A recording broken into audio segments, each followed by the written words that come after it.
Hello अस्सलाम वालेकुम। आज हमारे साथ हैं chemical engineer and content creator engineer in Spain. Welcome, कैसी हैं आप? मैं ठीक हूँ। आप सुनाएं, आप कैसी हैं? मैं भी ठीक, थैंक यू। चलें, सबसे पहले अपने बारे में बताएं, पाकिस्तान से स्पेन कैसे आना हुआ? पाकिस्तान से स्पेन इसीलिए आना हुआ क्योंकि मेरे फादर जो थे वो इधर थे, तो इन द एंड फिर हम सारे बच्चों को भी इधर ही मूव करना पड़ा। आते ही जब आई थी आपके माइंड में क्या एक्सपेक्टेशंस थी? एक्सपेक्टेशंस तो स्पेन से मुझे तो कोई खास नहीं थी। मुझे पाकिस्तान बहुत ज्यादा पसंद था, तो मुझे यही था कि मैं पाकिस्तान में ही रहूं। बेसिकली मैं वहां पे डॉक्टर बनना चाहती थी। फिर हम्म। इन द एंड क्योंकि वीजा आ गया तो मुझे इधर आना पड़ा। बस फिर डॉक्टर बनते बनते अचानक से मैं इंजीनियर बन गई, मुझे खुद भी नहीं पता चला। आपको शौक नहीं था स्पेन आने का, यानी, लेकिन आपको पता हाँ। तो था कि कभी आज यहाँ पे मूव हो जाएंगे हाँ, फ्यूचर क्योंकि में, कि नहीं? लेकिन क्योंकि इतना टाइम मैं पाकिस्तान में ही रहती रही हूँ, मेरे माइंड में नहीं था कि हमने बाहर मूव करना है। लेकिन फिर जाहिर है मेरे फादर जो है उन्होंने हमें इधर बुला लिया था in then, so I had to फिर कम यहाँ पे हियर। आके आपने एक तो मुझे लैंग्वेज का बताइए, लैंग्वेज बैरियर का कैसा शौक है, और फिर आपने पढ़ाई कैसे कंटिन्यू की इधर? लैंग्वेज बैरियर का यही था कि पहले तो मुझे लगा कि सिर्फ उसे स्पेनिश ही है जो कि सीखनी है, लेकिन जब मैं यूनिवर्सिटी में मैंने एडमिशन ले लिया तो वहां पता चला कि कतलान भी है। तो ना सिर्फ स्पेनिश का मसला था, कतलान का भी मसला था। और मैंने बेसिकली डायरेक्टली यूनिवर्सिटी में एडमिशन लिया था। जो एफएससी थी या बाचिरातो थी वो मैंने पाकिस्तान में की हुई थी।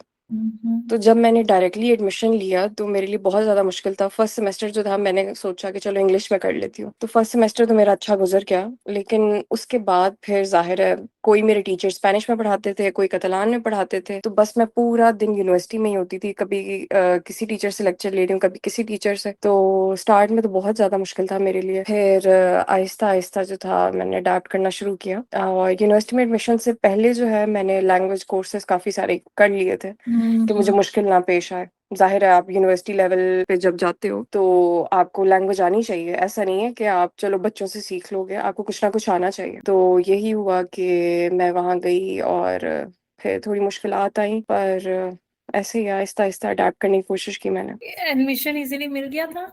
एडमिशन इजीली तो नहीं मिला था। मैंने बेसिकली पहले एक एकेडमी ज्वाइन की थी सारी प्रिपरेशन के लिए, जो कि यहाँ पे सिलेक्टिव का एग्जाम होता है। तो उसको करने के लिए मैंने जो है पहले एक एकेडमी ज्वाइन की। मैंने 8 मंथ्स वहां पढ़ा। ठीक है, उस एकेडमी में सारी तैयारी करने के लिए, जैसे बायो थी, मैथ्स थी, क्योंकि मेरा बैकग्राउंड जो था मेडिकल की फील्ड से था। तो मैंने मैथ्स तो एफएससी में पढ़ा ही नहीं था, तो मुझे पता ही नहीं था कि मैथ्स कैसे पढ़ते हैं। वो मैंने जीरो से बिल्कुल यहाँ पढ़ा। और जितने भी सब्जेक्ट्स थे, हिस्ट्री, स्पेनिश, इसका भी एग्जाम था। लेकिन एक बात ये थी कि मैंने जो है एज अ बाहर के बच्चे की तरह एग्जाम दिया, क्योंकि मेरे सारे सब्जेक्ट जो थे वो कतलान में नहीं आए मुझे। क्योंकि यहाँ के जो बच्चे होते हैं जब वो सिलेक्टिव का एग्जाम देते हैं तो उनके जो सब्जेक्ट्स होते हैं वो सारे कतलान में आते हैं। ओके। लेकिन जब मैंने एग्जाम दिया तो वो सारे स्पेनिश में आए थे, तो फिर मैंने स्पेनिश में एग्जाम दिए थे सारे। वो उन हम्म। 8 मंथ्स में स्पेनिश भी सीखी और साथ साथ तैयारी भी की सिलेक्टिव की? हाँ, आप कह लें 1.5 ईयर तो मुझे लगा इस सारे प्रोसेस में। एट हम्म। मंथ्स में मैंने ये तैयारी की और उससे पहले मैंने ज़ाहिर है स्पेनिश सीखना स्टार्ट कर दी थी। हम्म।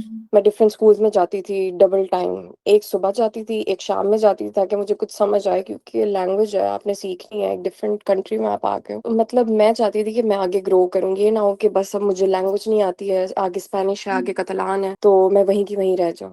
अच्छा, तो पढ़ाई का वाकई शौक था या क्या था आपके माइंड में कि उस वक्त, क्योंकि इस एज में आप छोड़ भी सकते हो ना कि चलो अब मैं क्या यूनिवर्सिटी में एडमिशन, वो कह सकते हो कि चलो यूनिवर्सिटी नहीं, छोटे मोटे दूसरे कोर्सेज कर लेते हैं। Why did you continue, like why did you go towards university instead?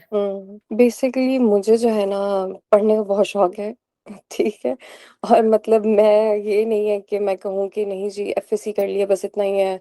2 years का जैसे ग्रादो सुपीरियर होता है वो कर लेता है, वो साइड में मेरा माइंड ही नहीं था। मुझे था कि नहीं, मुझे 4 इयर्स की डिग्री ही करनी है, इसके बगैर तो आप सरवाइव ही नहीं कर सकते। तो फिर मैंने यही किया कि मैंने डायरेक्ट इंजीनियरिंग में ही एडमिशन लिया। और वही मेरी 4 इयर्स की जो थी वो डिग्री थी, वो भी अल्लाह ने ही किसी तरह कंप्लीट करवाई है। वो मुझे नहीं पता मैंने कैसे कंप्लीट की है, क्योंकि बहुत ज़्यादा टफ थी। और फर्स्ट ईयर में तो बहुत ज़्यादा टफ था मेरे लिए। मतलब मुझे कुछ समझ ही नहीं आती थी, सारे सब्जेक्ट्स मेरे ऊपर से गुजर जाते थे, क्योंकि जाहिर है लैंग्वेज बैरियर, ऊपर से मैं बायो मैंने सारा पढ़ा हुआ था, अचानक से मैंने मैथ्स में एडमिशन ले लिया, केमिकल इंजीनियरिंग में ले लिया, और इंजीनियरिंग भी मैंने सबसे मुश्किल ढूंढ के ली। फिर जाहिर है मुझे समझ नहीं आती थी। लेकिन जब फर्स्ट ईयर के बाद जो है मेरे फ्रेंड्स बनना शुरू हुए। मुझे जहाँ तक लगता है कि फ्रेंड्स होना यूनिवर्सिटी में बहुत ज्यादा जरूरी है, उसके बगैर आप सरवाइव नहीं कर सकते। मैं जब यूनिवर्सिटी में थी तो all thanks to my friends कि वो मुझे समझाते थे, पढ़ाती थी मेरी दोस्तें, और हम बैठ के पढ़ते थे, जिस वजह से मुझे बहुत ज़्यादा हेल्प हुई थी। सिर्फ टीचर के पढ़ाने से मुझे नहीं समझ आ रही थी, जब तक हम सारे ग्रुप स्टडी नहीं कर रहे थे, मुझसे नहीं पढ़ा जा रहा था, मैं नहीं पास कर पा रही थी एग्जाम्स। आपके फ्रेंड्स मोस्टली स्पेनिश थे या पाकिस्तानी?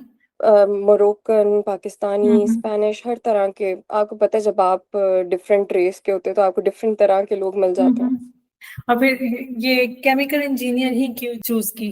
केमिकल इंजीनियरिंग क्योंकि मेरे कजन थे, उन्होंने भी की हुई थी, तो I don't know, I was like I should do this. और मैंने बस एडमिशन ले लिया बगैर सोचे समझे। तब तो जाहिर है जब आप एडमिशन ले रहे हो तो आपको क्या ही पता है कि अंदर क्या पढ़ाएंगे, क्या होगा क्या नहीं होगा। ऊपर से मैं नई थी, मुझे कोई आइडिया नहीं था, ना मुझे कोई गाइड करने वाला था। उस टाइम पे होता है ना कि कोई आपको गाइड ही कर दे, तो मेरे पास कोई एक गाइडलाइन भी नहीं थी। तो मैंने खुद ही इधर उधर देख के, कभी किससे पूछ के। फर्स्ट ईयर जैसे आप बता रही हो कितना कॉम्प्लिकेटेड रहा, और आधी समझ आती थी आधी नहीं आती थी आप, और ऊपर से फ्रेंड्स भी इतने नहीं थे, लैंग्वेज बैरियर भी था कहीं ना कहीं। आपने सोचा नहीं गिव अप करने का किसी भी टाइम पर? गिव अप तो आप सोचेंगे मैं लास्ट ईयर तक करने का सोचती रहती थी।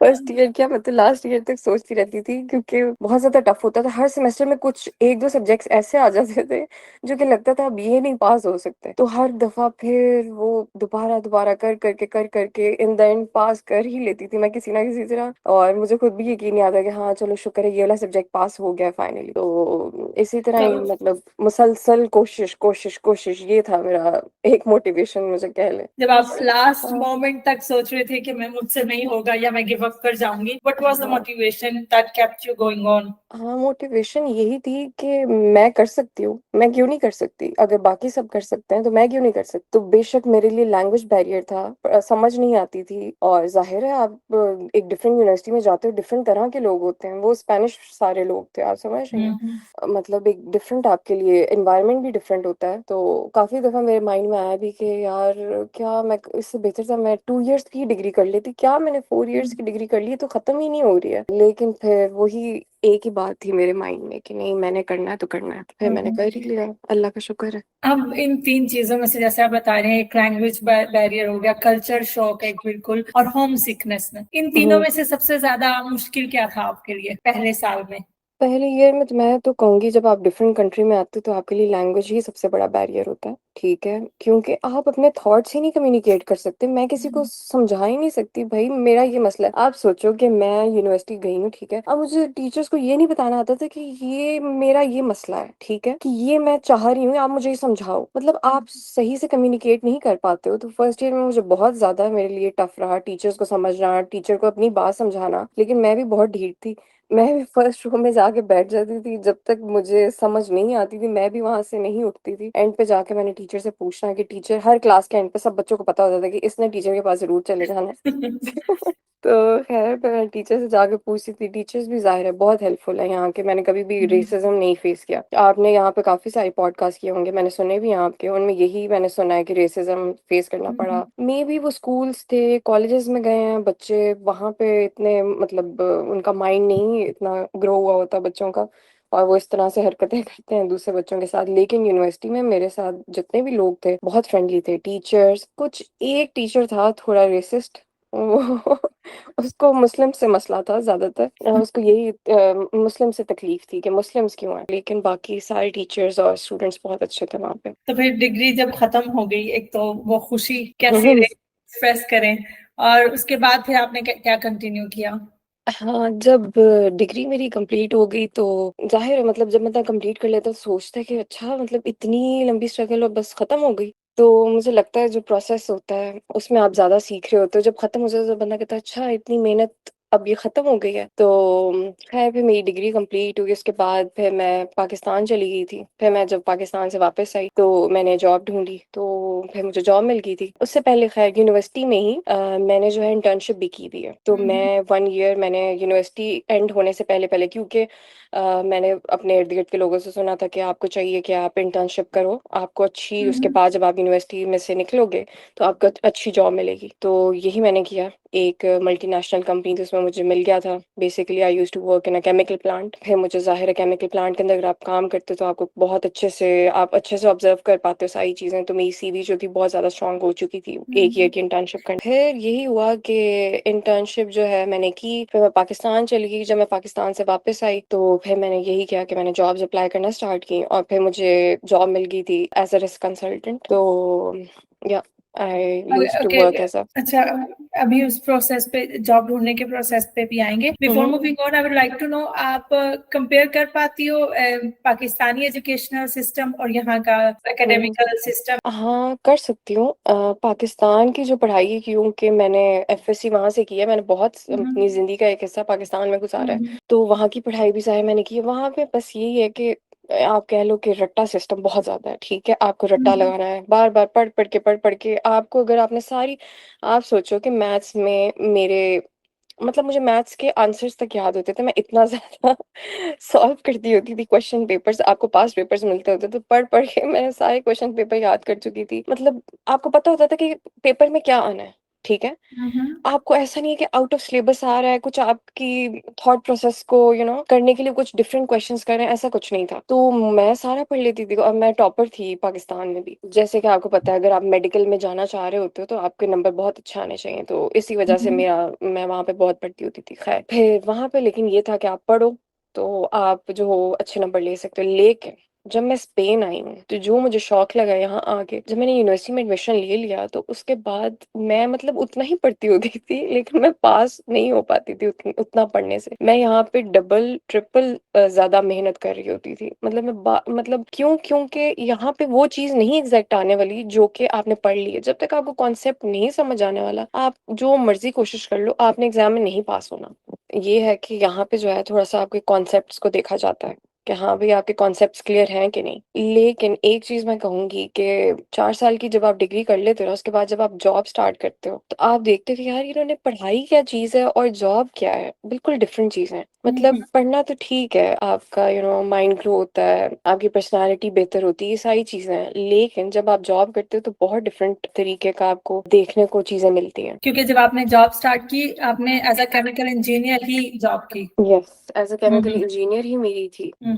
अच्छा, फर्स्ट ऑफ ऑल आप मुझे, ये जो जॉब सर्च करने का प्रोसेस था वो काफी लंबा गया या आपको जल्दी ही मिल गई थी जॉब, या किस तरह अप्लाई किया, कहाँ कहाँ अप्लाई किया, क्या डिफिकल्टीज आई?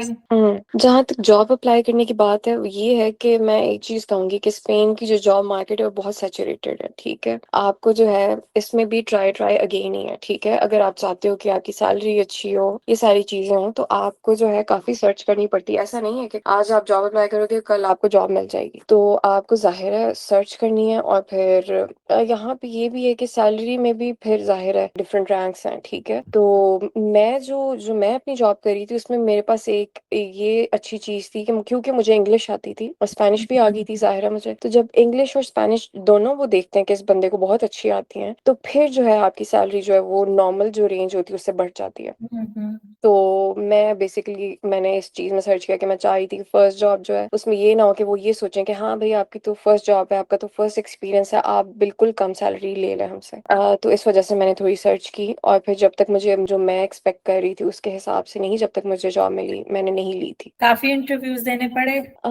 इंटरव्यूज हाँ देने पड़ते हैं, जाहिर है मैं काफी काफी दिए मैंने, और अब डिफरेंट इंटरव्यूज देने के बाद सिलेक्शन भी हो जाती थी, लेकिन मैं चाह रही थी कि जो सैलरी रेंज मैं चाह रही हूँ वो मिल जाए। तो फिर जब आपने फाइनली एक जॉब स्टार्ट कर ली, तो जैसे आप बोल रहे हो कि वो जो पढ़ा और वो जो जॉब में आपको काम करना पड़ता था, उसका ज्यादा कोई लिंक नहीं था? हाँ, लिंक नहीं था, और मतलब आप कह लें कि ठीक है, केमिकल इंजीनियरिंग की जो पढ़ाया उन्होंने, लेकिन जब जॉब मैंने स्टार्ट की तो वो बिल्कुल डिफरेंट था। मेरे मेरे ऊपर एक सीनियर था, जो कि सीनियर जो थे वो मुझे गाइड करते थे सारा, और मैंने बिल्कुल जीरो से स्टार्ट किया था। मुझे तब कुछ समझ नहीं आती थी कि क्या है क्या नहीं है। आप ये नहीं कह सकते कि मैंने पढ़ लिया तो बस ठीक है, अब मुझे सब आ जाएगा। एक्सपीरियंस अलग चीज है। तो फिर वहां पे कितना टाइम लगा आपको सीखने में?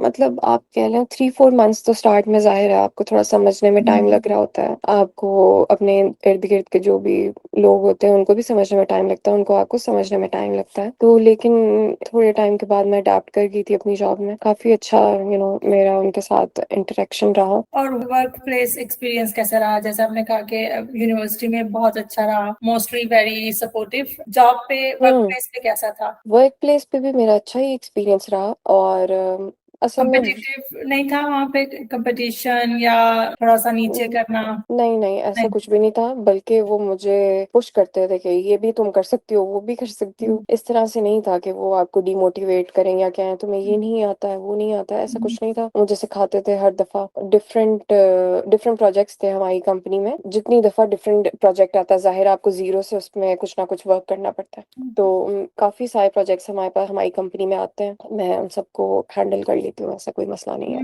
अच्छा, अब अगर आपके पास कोई आए आपसे एडवाइस लेने के should we go for this degree, क्या इसमें क्या बहुत सारी अपॉर्चुनिटीज हैं बाद में, आप उसको क्या रिकमेंड करोगी, क्या एडवाइस दोगे? मैं उसको कहूंगी कि हाँ उसको करनी चाहिए। इंजीनियरिंग एक आपको अपॉर्चुनिटी देती है। जैसे मैं क्योंकि केमिकल इंजीनियर हूँ तो आपके पास बहुत सारी इंडस्ट्री आ जाती है। प्लास्टिक इंडस्ट्री होगी, पेट्रोलियम इंडस्ट्री हो गई और एनवायरनमेंट से रिलेटेड जितनी भी चीजें हैं, तो हमारे पास जो है बहुत ज्यादा मार्जिन होता है डिफरेंट इंडस्ट्रीज में जाने का। बस एक ही चीज होती है कि क्योंकि मैं बार्सिलोना में रहती हूँ और इंडस्ट्री जो होती है वो थोड़ी सी बाहर होती है, तो ये आपको जरूर देखना चाहिए कि हाँ भाई लाइसेंस सबसे पहले कर लें ताकि आपके पास कार हो और आप अपनी वर्क प्लेस पे जो है इजीली जा सकें। मैं वर्क फ्रॉम होम भी करती रही हूँ तो इस वजह से मुझे इतना इशू नहीं है, लेकिन हाँ ये होता है कि आपको जाना पड़ता है। इंडस्ट्री जाहिर है बाहर होती है, शहर से बाहर यानी होती कि इसकी बहुत सारी, मतलब कहते हैं ना स्पेनिश में सालिदास हैं है। हाँ इसके, जी इस डिग्री की आप बहुत सारी अपॉर्चुनिटीज अवेयर कर सकते हैं। बिल्कुल कर सकते हैं।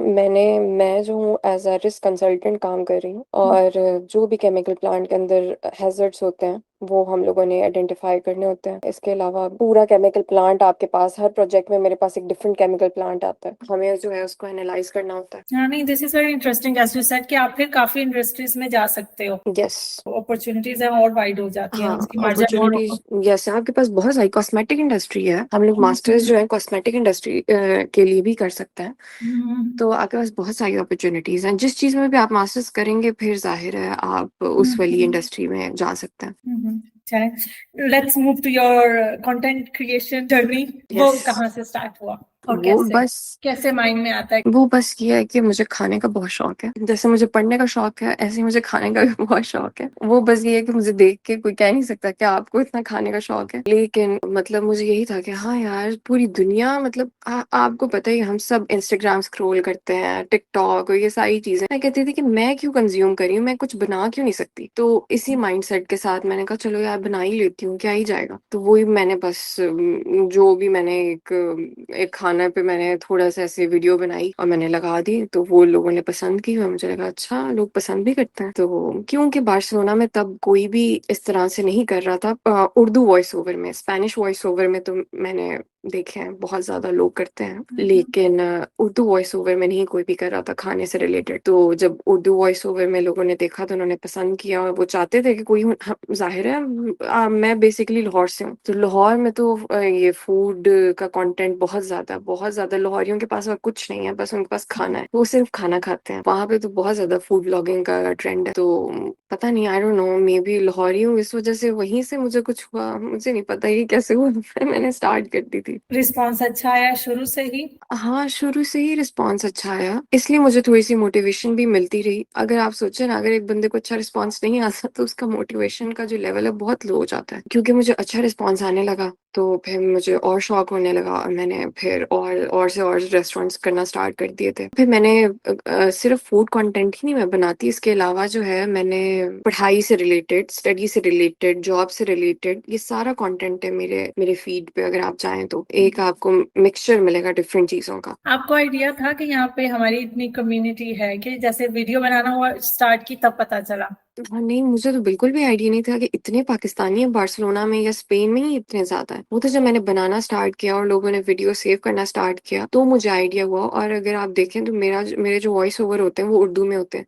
तो बेसिकली सिर्फ एक पाकिस्तानी या इंडियन बंदा ही मेरी वीडियो को देखेगा। तो उसी को ही देख के मुझे अंदाजा होना शुरू हुआ कि काफ़ी पाकिस्तानी हैं हमारी कम्युनिटी में। वहीं से फिर मैंने ज़ाहिर है मज़ीद कंटेंट बनाया। कभी ऐसा आपके पास कोई फीडबैक आया कि कहीं लोग गए हैं ऐसे रेस्टोरेंट पे, या कोई ऐसी एडवाइस आपने, जैसे आपने बोला कि हाँ। स्टडी से रिलेटेड, जॉब से रिलेटेड, आपको फीडबैक वापस मिला कि हम गए थे या हुँ। हमने भी ये ट्राई किया, ऐसे रिस्पॉन्स आते हैं? हाँ, आता है जब लोग जाते हैं, अगर लोगों को खाना पसंद आता है तो वो कहते हैं कि हाँ, हमें बहुत पसंद आया। और जब भी मैं कोई फूड रिव्यू भी देती हूँ तो मैं कोशिश करती हूँ कि जो सबसे अच्छी चीज़ें मुझे लगी हैं मैं सबसे पहले बताऊँ। मैं नहीं चाहूँगी कि कोई भी मेरी वीडियो देखे और वहाँ जाए और उसको खाना ना पसंद आए, उसका दिल टूटे कि यार ये मतलब मैं गया इसकी वीडियो देख के स्पेशल और ये खाना मुझे बुरा मिला। इस वजह से मैं हमेशा जो भी पॉज़िटिव चीज़ होती है या कोई मुझे नेगेटिव भी लगती है कि हाँ यार इसमें नमक नहीं है ठीक, मैं बता देती हूँ अपनी वीडियो में कि नहीं है इसमें नमक ठीक। ओके। डिफरेंट रेस्टोरेंट्स जिनका आप रिव्यू करती हैं, वो खुद अप्रोच करते हैं आपसे, या आप खुद ही जाके उनका, या स्टार्ट के ही से किया था और अब वो लोग आपको खुद अप्रोच करते हैं? मैं खुद भी चली जाती हूँ, मुझे अप्रोच भी कर लेते हैं। ऐसा कुछ नहीं है कि स्पेशल वो मुझे ही बुलाते हैं या मैं ही जाती हूँ। It's a mixture. आप हर बार एक न्यू और आई कैचिंग वीडियो कैसे बनाती हैं? आइडियाज और इंस्पिरेशन कहाँ से आती हैं, या जो माइंड में आता है वो डाल देती हैं? बस जो मेरे दिल में आता है, मेरे दिमाग में आता है, मैं वही कर लेती हूँ। कोई ऐसा स्पेसिफिक नहीं है कि मैं सोचूं कि अच्छा मैं क्या कोई गॉसिप डालूं इसमें, या खाने के लिए मैं क्या ही गॉसिप उसमें डाल सकती हूँ। खाना ही है और मैं खुद तो आती नहीं हूँ बीच में, खाना ही आता है सिर्फ और सिर्फ बस। अच्छा, आपकी इंस्टाग्राम और टिकटॉक पर काफी अच्छी रीच है, और जैसे आपने बताया कि आप सिर्फ फूड रिव्यूज तक लिमिटेड नहीं रहना चाहती बल्कि डिफरेंट टॉपिक्स भी एक्सप्लोर करती रहती हैं, तो आगे चलकर इंजीनियरिंग स्पेन को किस डायरेक्शन में ले जाना चाहती हैं? क्या कोई स्पेसिफिक टॉपिक पर रुकना चाहेंगी? नहीं, मैं एक स्पेसिफिक टॉपिक में नहीं रुकना चाह रही। खाने का तो कंटेंट है ही। इसके अलावा मैं चाहती हूँ कि मैं पढ़ाई से रिलेटेड लोगों को गाइड करूँ। सबसे ज़्यादा जो है ना, मुझे जो मैं देखती हूँ, जो मैं ऑब्ज़र्व करती हूँ, ज़्यादातर जो पाकिस्तानी लड़कियाँ होती हैं वो एफएससी करती हैं, या लड़के एफएससी करके पाकिस्तान में बैचलर करके उसके बाद बहुत वो समझते हैं कि बहुत मुश्किल है अब आगे पढ़ना। तो मैं बेसिकली उनको इनकरेज करना चाहती हूँ कि आप आगे पढ़ें। ज़ाहिर है अगर आप नहीं पढ़ेंगे, आप लैंग्वेज नहीं सीखेंगे तो आप इस कंट्री में कैसे ग्रो कर सकते हैं? आप जहाँ पे खड़े हैं वहीं खड़े रह जाएंगे। इसी वजह से मैं जो हूँ स्पेनिश क्लासेस भी देती हूँ। Oh, great. और अभी भी मैंने जो लेटेस्ट वीडियो लगाई है वो इसी से रिलेटेड ही थी। मैं डिफरेंट कोर्सेज देती हूँ। दिल या दोस्त का मैंने खुद एग्जाम दिया हुआ है, तो वो भी मुझे काफी आइडिया है कि कैसे पढ़ते हैं और कैसे पढ़ाते हैं। मुझे पढ़ने का और पढ़ाने का दोनों का ही बहुत शौक है। तो मुझे आप लोग मैसेज कर सकते हैं अगर आपको कोई समझ नहीं आ रही कि कौन से डॉक्यूमेंट्स पाकिस्तान से आपने टेस्ट करवाने हैं, कौन सी चीजें चाहिए आपको। ये सारी चीजें मैं आपको गाइड कर सकती हूँ। क्योंकि मैं खुद इस सारे प्रोसेस से गुजरी हूँ। तो जो बंदा उस खुद प्रोसेस से गुजर के आता है वो सबसे ज्यादा अच्छे तरीके से आपको गाइड कर सकता है। पढ़ाई से रिलेटेड, लैंग्वेज से रिलेटेड, आगे कैसे ग्रो करना है, जॉब, ये सारी मुश्किलात मैं खुद देख कर आई हूँ। इसलिए मुझे लगता है कि मैं शायद कुछ ना कुछ गाइड कर पाऊँ। I agree. I think personal experience क्या होता है ना, उससे आप बेटर गाइड कर सकते हैं, क्योंकि आपको खुद भी पता होता है कि आप किन किन फेजेस से गुजरे हो। हाँ, ऐसा ही है। ओके, इसके अलावा आपके पेज पे देखते हैं क्या क्या फ्यूचर में आने वाला है, कुछ थोड़ा सा। फ्यूचर में अभी मैं रिसेंटली पाकिस्तान गई हुई थी, तो मे भी मैं कोई पाकिस्तान का कंटेंट भी डालूं। मुझे था कि मैं बस अब डालती हूँ पर वो रह ही गया। पता नहीं, आई डोंट नो, पाकिस्तान में इतना मजा आ रहा होता है, एंजॉय बंदा इतना कर रहा होता है कि बस मैं चाह रही थी कि बस मैं एंजॉय करूं, और वही मैंने किया। मैं सारा टाइम एंजॉय ही करती रही। मैंने कोई कंटेंट नहीं बनाया वहां पे। अब मैं जब वापस स्पेन आई हूँ तो अब मुझे हो रहा है कि मैं कुछ ना कुछ कंटेंट डालती हूँ पाकिस्तान का भी। अच्छा, would you like to share little bit about ये जो प्रोसेस होता है कंटेंट क्रिएशन का? क्योंकि बहुत इजी लगता है कि फोन पकड़ें, रिकॉर्ड हम्म। करें एंड अपलोड कर दें, हम्म। बट उसके पीछे की जितनी मेहनत है, थोड़ा सा आप उसके बारे में बताएं। फॉर एग्जांपल, जब समथिंग आप अपलोड करते हो बिकॉज यू लाइक इट, तो आप उसको अपलोड करते थे, उस पर कितनी मेहनत होती है? बिकॉज मैंने आपकी वीडियोस देखी हैं, बहुत नीट होती है, बहुत ऊपर से वॉइस ओवर हुआ होता है पूरा कंप्लीट, उसमें थोड़ा सा फनी टच भी होता है, थोड़ा हम्म। सा बड़ा पर्सनल टच भी होता है। एज यू सेड, उर्दू में है तो वो हमें और मजा आता है। और प्लस हम्म। जब आप किसी के लिए काम कर रहे होते हैं ना, जब आपको कोई एक आपको बुलाया जाता है स्पेशल कि आप इसका फीडबैक दें, तो उसके पीछे की मेहनत के बारे में बताएं। नहीं, मेहनत तो मैं करती हूँ। क्योंकि जाहिर है एक आपको कोई समझ रहा है इस काबिल कि भाई आप हमारा रिव्यू दें हमारे रेस्टोरेंट का, तो मैं चाहती हूँ कि मैं उसको अच्छे से प्रेजेंट करूँ। और आप यकीन करें कि मुझे एक वीडियो बनाते बनाते 3-4 घंटे, कभी 5 घंटे भी लग जाते हैं। शायद देखकर लगता हो कि ये क्या ही है, खाने की वीडियो लगाई जोड़ी और बस कर दिया, पर ऐसा नहीं है। मुझे सोचना पड़ता है कि मैं क्या बोलूँ, कौन सी लाइन बोलूँ, और सारा आपको डिफरेंट पार्ट्स जोड़ने हैं। वो वीडियो जो है बहुत लंबी होती है, जाहिर है आपने रिव्यू करना है, तो मेरी जो आप समझें 10 मिनट्स की वीडियो होती है, उसको मैंने शॉर्ट करके 1 मिनट पे लेके आना होता है। तो 10 मिनट से 1 मिनट पे लाते लाते आपको बहुत कुछ करना पड़ता है। और फिर काफी लोग होते हैं वो पीछे म्यूजिक लगा देंगे या कुछ भी लगा देंगे। मुझे होता है कि नहीं, मैं वॉइस ओवर करूँ। तो वो जब जाहिर है आपने वॉइस ओवर करना है, तो वो उसके लिए आपको अलग टाइम चाहिए। तो इस वजह से फिर मुझे ज्यादा टाइम लग जाता है, क्योंकि मैं डबल काम कर रही होती हूँ, वॉइस ओवर भी और वीडियो एडिट भी। ये जो वॉइस ओवर आप करती हैं अपनी वीडियो, ये स्किल कहाँ से आया आपका उर्दू में, जिस तरह आप खुद को एक्सप्रेस करती हैं? बेसिकली जो है मुझे डिबेट्स करने का शौक रहा है, और मैं डिबेट्स भी करती रही हूँ। मैं स्पेन आके भी डिबेट्स करती रही हूँ, तो वहीं से मुझे लगता है कि मुझे शौक था बोलने का। और इसमें मुझे एक मार्जिन ये मिल जाता है कि मुझे अपना फेस दिखाने की जरूरत नहीं है, मैं पीछे वॉइस ओवर कर सकती हूँ। मतलब डिबेट से ही बेसिकली मुझे जो है ये स्किल आया है, जिस वजह से मैं इस तरह से बोल पाती हूँ, अपने वॉइस ओवर कर पाती हूँ। कभी नेगेटिव फीडबैक मिला है आपको? हाँ, नेगेटिव भी मिलता है। क्योंकि कंटेंट क्रिएशन ऐसी चीज है कि आपको पॉजिटिव बातें भी सुनने को मिलेंगी और नेगेटिव भी मिलेंगी। और मेरा जो नेगेटिव, अगर कोई भी नेगेटिव कमेंट आता है, या मतलब कुछ लोग होते हैं पता नहीं उनको क्या होता है, बस उनका मूड हो रहा होता है कि कुछ जाके लिख दूं, तो लिख देते हैं। मतलब कोई लॉजिक नहीं है, लॉजिकलेस बात करेंगे, ठीक है, तो उनका मेरे पास सिर्फ एक ही जवाब होता है, मैं बस जाती हूँ, ब्लॉक कर देती हूँ।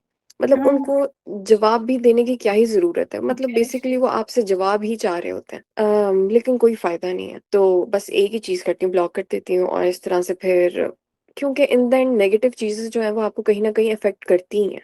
ठीक है, आप सोचते हैं कि हाँ इसने मुझे ऐसा क्यों बोला, मतलब मैंने क्या किया है, लेकिन अब क्योंकि आप इस कंटेंट क्रिएशन का पार्ट हो, तो आपको पॉजिटिव और नेगेटिव चीजें दोनों देखनी पड़ेंगी। You have a lot of reach, और आपके बहुत ज्यादा फॉलोअर्स भी हैं, बहुत सारे सारे लोग देखते भी हैं, बट यहाँ पे आपका जो कंटेंट है ये फेसलेस है। मोस्टली जो लोग सामने आते हैं ना, उनकी रीच बहुत जल्दी हाई हो जाती है। इन योर केस, ना आप अपना फेस दिखाती हैं, ना कोई ऐसी डेली व्लॉगिंग चल रही है, बट स्टिल आप एक ऐसे पॉइंट पे हो जहाँ पे आपकी काफी रीच है, आपके बहुत सारे फॉलोअर्स हैं, आपको बहुत जल्दी रिकॉग्नाइज भी कर लिया जाता है आपकी आवाज से। How did you and up with this success? Basically जो मैं वीडियोस बनाती हूँ ना, उसमें ये है कि मैं चाहती हूँ कि मैं कोई इन्फॉर्मेशन दूँ। ठीक है, मैं कोई पॉइंटलेस वीडियो नहीं बनाना चाहती कि जी मैं आज उठी, मैंने खाना खाया, फिर मैं सो गई। ये चीजें नहीं चाहती हूँ। मैं चाहती हूँ मैं कोई इन्फॉर्मेशन दूँ, फिर बेशक वो पढ़ाई से रिलेटेड हो, जॉब से रिलेटेड हो, या खाना ही हो। खाना भी आपको मैं एक इन्फॉर्मेशन ही दे रही हूँ ना, कि देखें यहाँ पे इस रेस्टोरेंट आप जा सकते हैं, यहाँ पे अच्छा खाना मिल रहा है, ये अच्छी चीजें हैं, तो ये आपके लिए एक इन्फॉर्मेशन है। तो मे भी शायद इस वजह से जो है लोग जो है वो जल्दी कनेक्ट कर पाते हैं, क्योंकि उन्हें दिख रहा होता है कि हाँ यार ये कोई इन्फॉर्मेशन दे रही है। तो मेरा मेन जो पर्पस है वीडियोस बनाने का वो यही है कि मैं कोई आपको इन्फॉर्मेशन दे सकूं। हाँ, इन्फॉर्मेशन है तो जाहिर है लोग, कोई बंदा सेव भी करेगा आपकी वीडियो, क्योंकि कोई इन्फॉर्मेशन उसको मिल रही है। वो क्यों आपके साथ आपकी वीडियो देखना पसंद करेगा? मैं तो बीच में आ ही नहीं रही, जाहिर है वो बेसिकली जो इन्फॉर्मेशन मैं देती हूँ उससे वो कनेक्ट कर पाते हैं। इसका मतलब है कि बहुत सारे लोग जो कैमरा पे नहीं आना चाहते वो भी स्टार्ट कर सकते हैं ये चीज। बिल्कुल कर सकते हैं। कितनी सारी लड़कियों से मैं बातें करती हूँ जो कि मुझे कह रही होती हैं कि मैं स्टार्ट करना चाह रही हूँ और मैं कंटेंट क्रिएशन करना चाह रही हूँ। तो मैं कहती हूँ करो, क्यों नहीं, करनी चाहिए आपको, अच्छी चीज है, व्हाई नॉट। आप अपना फेस भी नहीं दिखा रहे तो भी आप कंटेंट क्रिएशन कर सकते हैं। और अभी तो मैं बिल्कुल बहुत आप कह लें जीरो लेवल पे हूँ, कोई मेरा लेवल नहीं है जाहिर है, लेकिन बहुत लोग हैं जो कि इस चीज से बहुत आगे ग्रो कर चुके हैं कंटेंट क्रिएशन से ही। तो मैं जरूर रिकमेंड करूंगी कि आप कंटेंट क्रिएशन करें। आपको क्या लगता है कि अगर आप पाकिस्तान में ही रह जाती या स्पेन मूव ना करती तो आप कितनी डिफरेंट होती, या आपकी लाइफ कितनी डिफरेंट होती? कभी सोचा इस बारे में? हाँ, क्योंकि मैं पाकिस्तान में पैदा हुई हूँ तो मुझे पाकिस्तान से बहुत मोहब्बत है। ठीक है? तो मैं जहाँ पाकिस्तान देखती हूँ और स्पेन की लाइफ देखती हूँ, तो मैं एक चीज़ कहूँगी कि पाकिस्तान में जो है ना अय्याशी है। मतलब आप कोई भी मेड रख सकते हैं, आप खाने के लिए, बर्तनों के लिए, मतलब हर चीज़ के लिए आपके पास मेड हो सकती है। तो आप बहुत सुकून से पाकिस्तान में ज़िंदगी गुज़ारते हो। जब आप स्पेन आते हो, तो आपने ही हर चीज़ करनी है। तो जो मतलब लोग दूर बैठे होते हैं पाकिस्तान में, उन्हें पता नहीं क्या लगता है कि बाहर के लोग पता नहीं कौन-सी ज़िंदगी एन्जॉयमेंट उनकी चल रही है। ऐसा नहीं होता, यहाँ पे भी आपको हार्ड वर्क करना पड़ता है। जॉब भी कर रहे हैं आप, घर के भी आके काम कर रहे हैं, तो दूर से सब अच्छा लगता है, लेकिन जब आप अंदर जाते हो तो आपको पता चलता है कि नहीं, ऐसी बात नहीं है। आपको बाहर आके भी बहुत हार्ड वर्क करना पड़ता है। स्पेन मूव करने वाली यंग पाकिस्तानी या देसी इंडियन गर्ल्स को आप क्या एडवाइस दोगे? हाँ, मैं यही एडवाइस दूँगी कि आगे से आगे ग्रो करने की कोशिश करें, पढ़ें, अपने लिए पढ़ें और ज़्यादातर मैंने देखा है पाकिस्तानी जो हैं वो हिम्मत हार जाते हैं और बस किसी न किसी शॉप पे खड़े हो जाते हैं। तो आप बेशक शॉप पे भी खड़े हों, लेकिन साथ-साथ कोई ना कोई छोटा-मोटा कोर्स कर लें, कुछ ना कुछ करें अपने आप को इम्प्रूव करने के लिए, लैंग्वेज सीखें। जब तक लैंग्वेज नहीं आएगी, आप किसी भी कंट्री में नहीं सर्वाइव कर सकते और ऊपर से जिस स्पेन में हम रह रहे हैं, यहाँ पे ना सिर्फ स्पेनिश है बल्कि कतालान भी है। तो आपके लिए डबल लैंग्वेजेस सीखना ज़रूरी है। चलें आप डबल ना सीखें, आप सिर्फ़ और सिर्फ़ स्पेनिश ही सीख लें। स्पेनिश तो पूरी दुनिया में बोली जाती है, आप सिर्फ़ स्पेनिश ही सीख लें, उसी के थ्रू आप सर्वाइव कर सकते हैं। जॉब में भी आप अगर अगर आपको स्पेनिश आती है तो आप सर्वाइव कर सकते हो, ज़रूरी नहीं है कि आपको कतालान आती हो। कतालान जो है ठीक है यहाँ बोली जाती है, लेकिन वो स्पेनिश से बहुत सिमिलर है। तो इन द एंड आप समझ जाओगे कतालान। लेकिन अगर आप नहीं भी बोलते तो भी कोई मसला नहीं है। स्पेनिश जो है वो बहुत ज़्यादा ज़रूरी है और मैं यही सबसे ज़्यादा एडवाइस करूँगी कि आते सार सबसे पहले लैंग्वेज सीखें। जब तक आप लैंग्वेज नहीं सीखेंगे, आपको आगे कुछ नहीं आएगा। लैंग्वेज सीखें और उसके बाद फिर कोई ना कोई कोर्स में या यूनिवर्सिटी में एडमिशन लें और आगे से आगे बढ़ने की कोशिश करें। मुझे लगता है कि अभी भी बहुत सारे लोग हैं जो इस लैंग्वेज को इतना इम्पोर्टेंस नहीं देते, सालों साल यहाँ पे गुजार लेते हैं, लेकिन आपको क्या लगता है क्या अब इस पे फोकस ज्यादा आ रहा है? क्योंकि इन द एंड अगर आप किसी पे डिपेंडेंट हो, तो फिर आप कहते हो यार चलो ठीक है, मुझे क्या ही ज़रूरत है ज़ुबान सीखने की। लेकिन आपका माइंडसेट ये होना चाहिए कि नहीं भई, मैं अपने लिए कुछ करना चाहता हूँ। मुझे खुद इंडिपेंडेंट होना चाहिए, ना कि मैं किसी शौहर पे डिपेंडेंट हूँ। इन द एंड आपको अपने लिए कुछ करना चाहिए ना। तो इसका यही एक हल है कि आप जो है जाएँ, बहुत सारे कोर्सेज़ होते हैं। मैंने तो यहाँ प्राइवेट क्लासेस ली हुई हैं जो कि बहुत एक्सपेंसिव रही मेरे लिए लैंग्वेज की। लेकिन इन द एंड मैंने कुछ ना कुछ उससे सीखा ही है। क्योंकि डायरेक्टली अगर मैं यूनिवर्सिटी में जाती, अगर आप कहें कि जी मैं यूनिवर्सिटी में जा रही हूँ, मुझे वहाँ जाके मैं सीखती हूँ। क्योंकि अगर आप एक छोटा बच्चा होता है ना, तो वो अगर डायरेक्टली जाता है कॉलेज में या स्कूल में जाता है, तो वो अपने इर्द-गिर्द के बच्चों से सीख सकता है। लेकिन अगर आप कहो कि आप यूनिवर्सिटी जा रहे हो और आप इर्द-गिर्द के लोगों से सीख लोगे, तो ऐसा नहीं है। आपको कुछ ना कुछ आना चाहिए अगर आप यूनिवर्सिटी में एडमिशन लेना चाह रहे हो। इस सब प्रोसेस में आपकी फैमिली की सपोर्ट कितनी थी, किस तरह थी? उनको वो भी इतने ही अवेयर थे कि पढ़ाई बहुत जरूरी है आगे बढ़ने के लिए? मेरी फैमिली जो थी वो बहुत ज़्यादा सपोर्टिव थी, स्पेशली मेरे फादर। वो मुझे हमेशा से ही पुश करते हैं कि तुम्हें पढ़ना चाहिए और उन्होंने ही मुझे पुश किया हमेशा कि पढ़ो, आगे निकलो और हमेशा उनकी मेरे साथ सपोर्ट रही है। मैंने अकेडमी इसी वजह से जॉइन की, 8 मंथ्स मैंने पढ़ा और यहाँ तक कि जब मैंने सिलेक्टिव दाद का एग्ज़ाम देना था, तो लास्ट मंथ तक मुझे नहीं पता था कि हिस्ट्री और स्पेनिश का एग्ज़ाम भी आएगा। मेरी अकेडमी ने नहीं बताया था मुझे और लास्ट मंथ में उन्होंने बताया कि अब तो पैटर्न बदल गया, अब हिस्ट्री और स्पेनिश का भी एग्ज़ाम आएगा। तो मैंने 1 मंथ के अंदर-अंदर हिस्ट्री का पूरा सब्जेक्ट पढ़ा, स्पेनिश का पूरा सब्जेक्ट पढ़ा। तो इन द एंड मतलब स्ट्रगल रही है, लेकिन यही है कि मेरी फैमिली बहुत मुझे सपोर्ट करती रही। फिर मुझे मोटिवेशन रही हमेशा ज़िंदगी में। वो देखते भी थे कि हाँ, भई ये इससे नहीं मेहनत हो रहा करनी। है, लेकिन लेकिन वो कहते थे कि नहीं कोई बात नहीं, कोशिश करो, दोबारा कोशिश करो। उसी वजह से फिर मैं करती रही हूँ कोशिश। ये जो इमिग्रेंट एक्सपैट्स होते हैं, इनकी लाइफ का ऐसा पार्ट, इनकी स्ट्रगल कौन सा पार्ट है जो इंस्टाग्राम या हम टिकटॉक पे नहीं देख पाते? कौन सा एक पार्ट है, स्ट्रगल है जो इतनी विजिबल हुँ। नहीं है? जैसे अगर मैं अपनी स्ट्रगल कहूँ तो जैसे यूनिवर्सिटी थी, तो रात को बैठ के पढ़ना है, फिर रोना भी है। मैंने यहाँ तक कि रोती भी थी मैं कि ये इतना मुश्किल है, सुबह एग्ज़ाम आएगा, कैसे पास करूँगी? असाइनमेंट्स होती हैं, मतलब मेरे पास वीकेंड पे भी टाइम नहीं होता था, मैं पढ़ती ही रहती थी। लेकिन इन द एंड ज़ाहिर है करना है तो करना है। सारी स्ट्रगल ये रही फिर मेरी ना। तो इंस्टाग्राम या टिकटॉक पे आप कह लें कि मैं सिर्फ़ आपको यही दिखा रही होती हूँ कि वाओ! बहुत मज़ा आ रहा है यहाँ पे पर ऐसा नहीं है। रियलिटी जो होती है वो बहुत अलग होती है और लोग जो हैं वो मैं यही कहूँगी कि लोग क्यों ही आपका दुःख देखेंगे? वो तो सिर्फ़ चाहते हैं कि नहीं भई हमें अच्छी-अच्छी चीज़ें दिखाओ। तो फिर इन द एंड उसमें मैं नहीं इस तरह की बातें करती, ना बताती हूँ।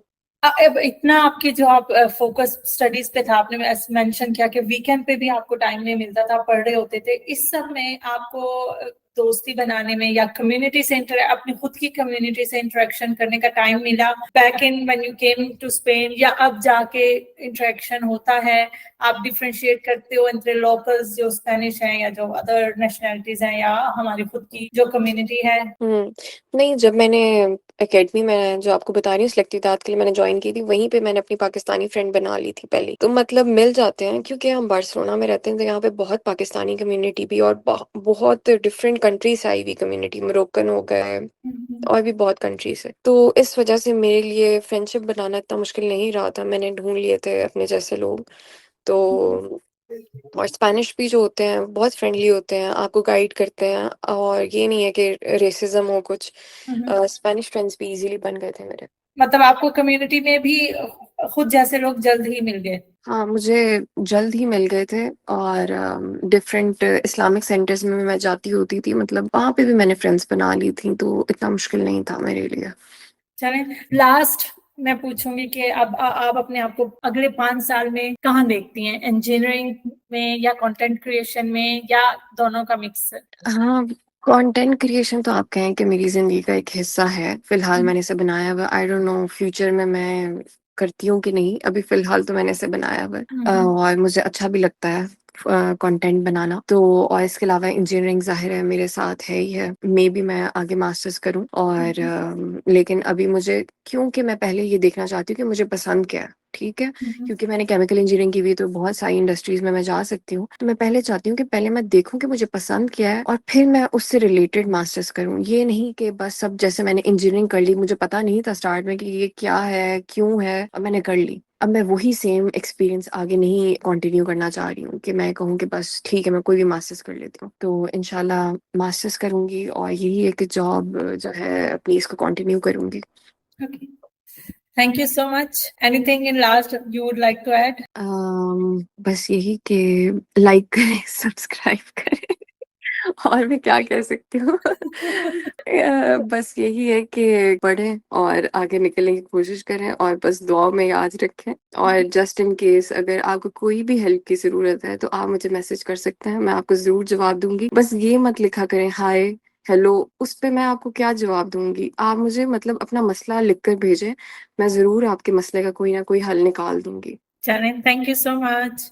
थैंक यू सो मच, आपका भी, आपने टाइम दिया और अपने पॉडकास्ट में मुझे बुलाया। Thank you very much.